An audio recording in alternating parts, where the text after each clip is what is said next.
So I am officially done with the second trimester of pregnancy, so I thought I would give you guys a quick update on my symptoms, how I'm feeling.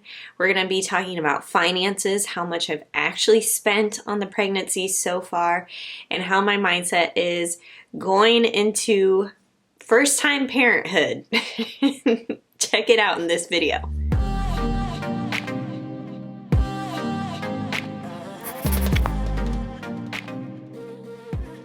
Hey, what's up guys? It's Justine with Debt Free Millennials, the channel to help you crush your debt and live payment free. If you want to live debt free, or you're on your debt free journey, or just looking for more tips on living a debt free lifestyle, stick around, scroll down, and hit that red subscribe button.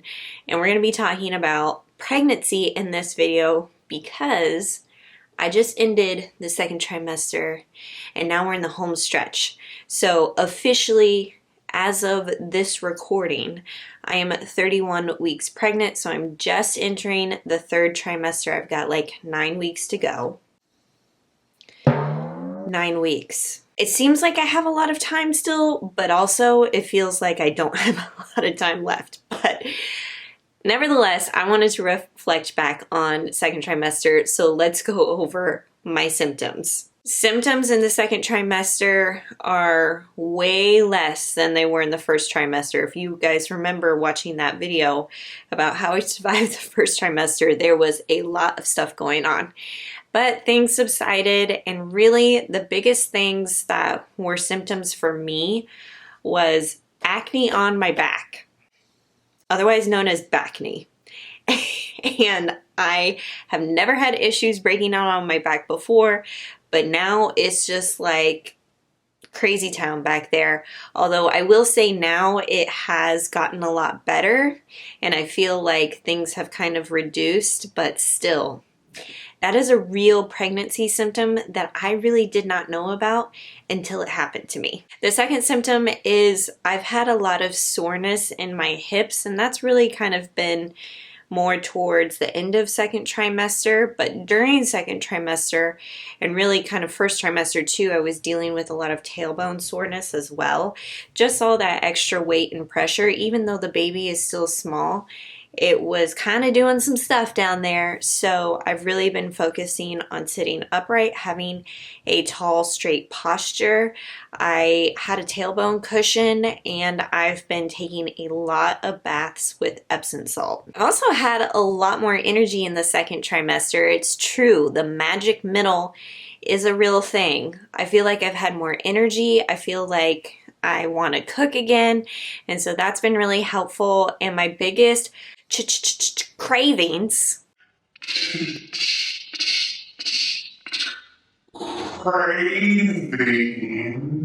and I say it that way because all my cravings starts with a CH. Charcuterie, cheeseburgers, and Chobani Greek yogurt. I don't know why, but I've really been craving anything that goes on a charcuterie board, you know, the cheese and the salami and the olives and the crackers, all that good stuff.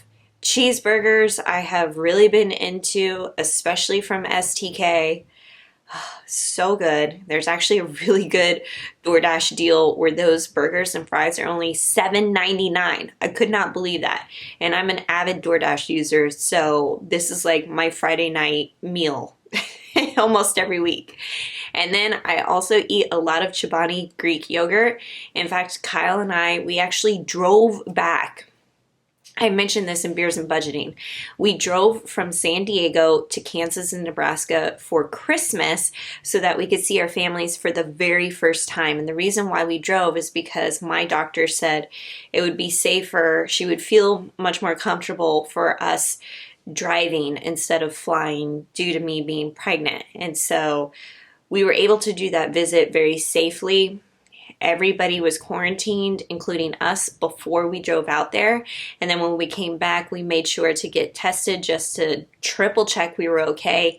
And I am so happy to say that our test results were negative and we feel great. That being said, I had my family stock up on Chobani Greek yogurts because I know that would be something that would satisfy me in the mornings, and I'm still waking up very hungry, and then I have that gag reflex. That's just kind of been a thing since day one, but as long as I'm eating, I'm okay. All right, let's talk about the finances, and I've actually broken these down into subsections because the individual line items were getting a little bit long, but here's how much I've spent. Okay, so for pregnancy supplies, I've spent $210.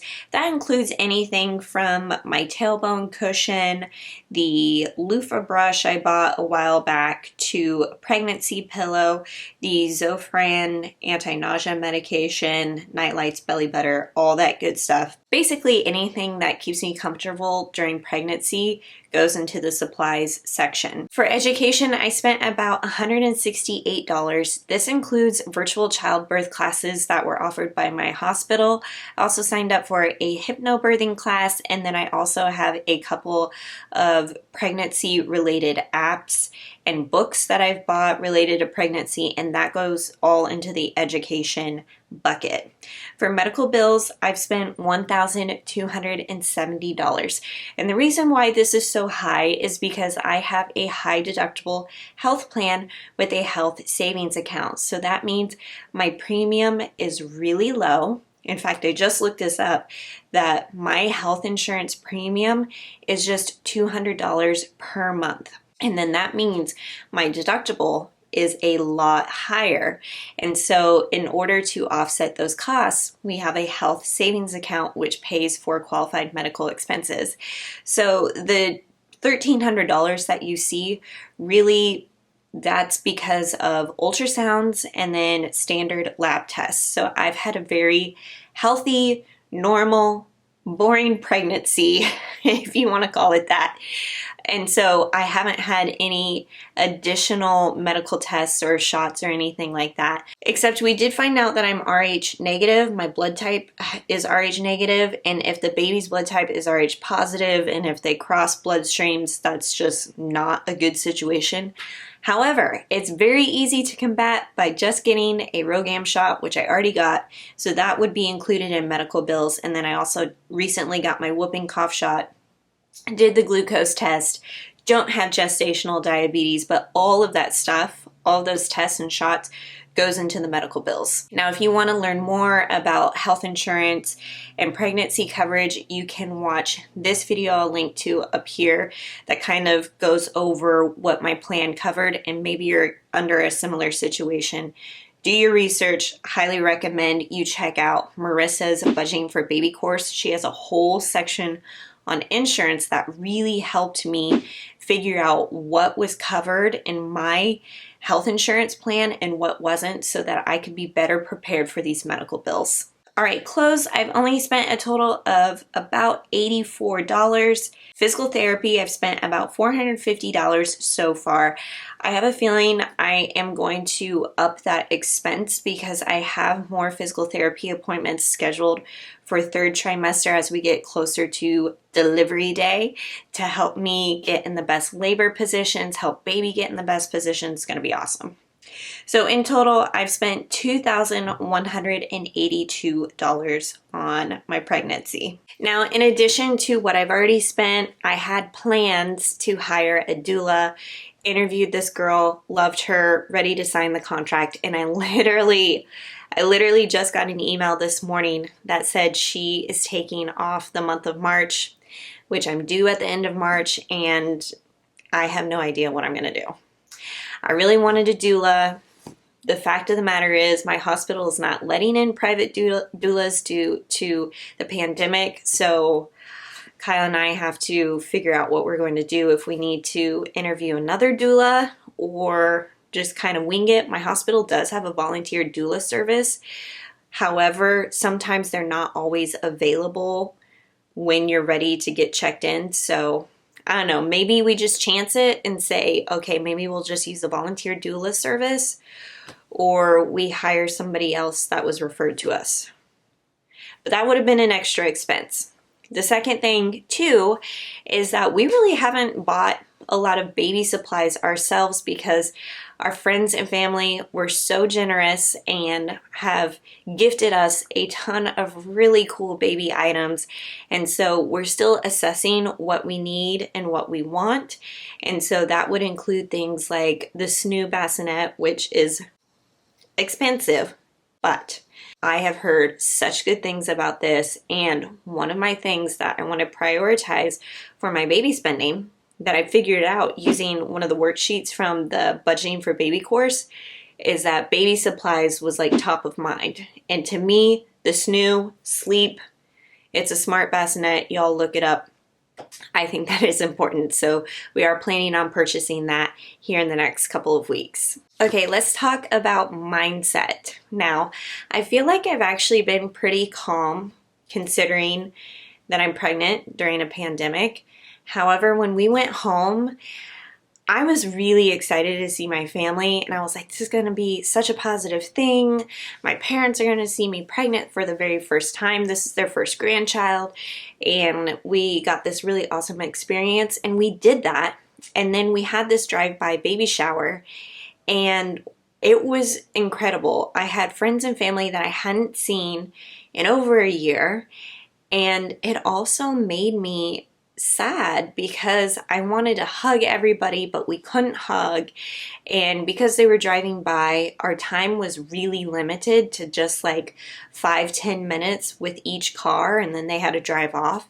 And so that really made me sad. And I kind of struggled with that during my visit home. And I was like, wow, this was not the experience that I had anticipated. I'm so glad that I could see everybody. And also recognizing, like, this kind of sucks. But when I got back to San Diego, I was kind of re-energized here. I was like, oh, okay, I'm good. We are going to finish out this pregnancy smooth, calm, and confident, and in control. And so Kyle and I started taking the Positive Birth Stories hypnobirthing course. And this woman, I don't even know her name, but she has really helped instill confidence in myself that I can do this, and I feel that's very important. I also do daily affirmations and meditations through my Gentle Birth app, and that has been extremely helpful. In fact, I listen to those meditations. I listen to the affirmations on my way to my visits, because I don't know about you, whenever you go to the doctor's office, you're like, everything's good. I know I'm healthy. I feel the baby move like constantly all the time, but still there's like that little excitement and anxiousness. And I know because when they take my heart rate and my blood pressure, my heart rate is like 91. I'm like, normally I'm 70 something, but I know it's because I'm excited. But I listen to those affirmations and it really helps center myself before I go into an appointment. And lastly, with mindset, my doctor, I kind of had told her some of my concerns. My doctor recommended to stop listening to other people's birth stories because I am so interested in hearing what other people's experience has been like.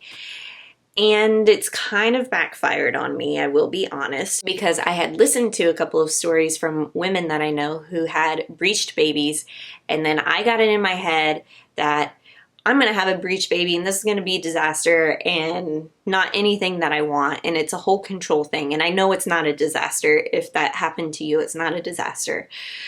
However, I struggled with that for a good long week at least. And I had to remember that I have to let go of control and let things happen, and that I can give the baby gentle options to figure out how they want to exit this body.